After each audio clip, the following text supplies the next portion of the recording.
Behaviorism is perhaps the most straightforward branch of psychology. It studies only what can be seen and measured, specifically human actions. It doesn't guess what a person feels or thinks. Instead, it looks at how the environment shapes their habits. All our behavior is built on learning through consequences. If an action is followed by something good, we naturally repeat it.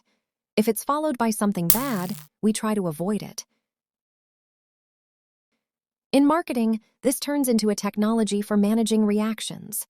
The goal is to make a person complete a purchase automatically, at the level of a reflex. This is used to trigger the desired response here and now, before the person even has a chance to engage their brain. Take, for example, the system of notifications and daily streaks in apps. First, we get a notification. This is the stimulus, a visual trigger on the screen saying, "Open the app, or your streak will end." The expected reaction is, naturally, a click. You have to open the app.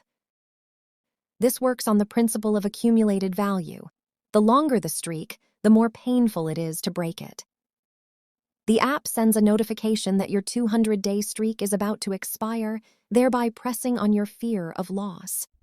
You open the app not because you actually want to learn a language or look at jokes, but because your brain fears losing this virtual progress and feeling that discomfort. Another powerful way to solidify a habit is intermittent reinforcement. The essence is that the reward is not given for every single action, but at random intervals. This is exactly what happens in a casino. We've all found ourselves in a situation where we opened TikTok or Reels for just 3 minutes during a break, only to emerge 3 hours later with our eyes barely able to see. This works because if you knew that at least every second video in the feed would be great, you would quickly get used to the rhythm and could easily stop. But when you don't know when the reward in the form of quick dopamine will come, after 2 swipes or 20, the brain enters a state of constant anticipation.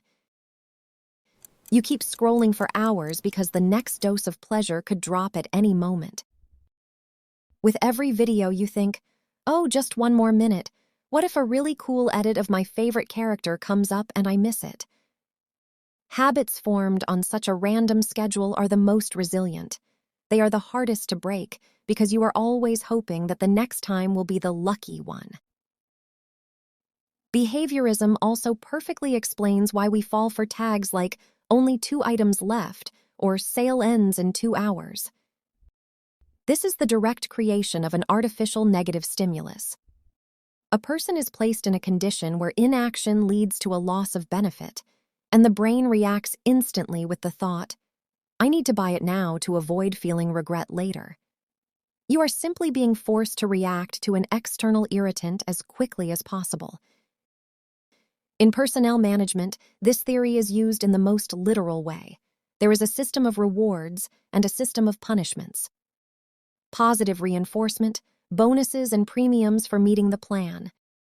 Negative stimulus, fines or public reprimand. The problem is that many people ignore internal motivation and primarily use the second option. In the short term, when you need to boost sales quickly, it works perfectly. People see a clear link. Action equals reward. But in the long term, this training of personnel leads to people stopping any initiative. Why come up with something new if the boss is just going to call you incompetent anyway? Creativity drops, and burnout sets in. The constant race for bonuses and the fear of losing money exhaust the nervous system. A toxic atmosphere forms in the team, where everyone works only from clock in to clock out, and as soon as the external stimuli weaken, productivity collapses. A human being physically cannot live indefinitely in a stimulus response mode.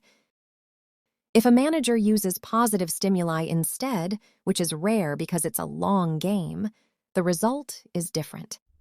Even simple praise increases inspiration and the motivation to exceed the plan.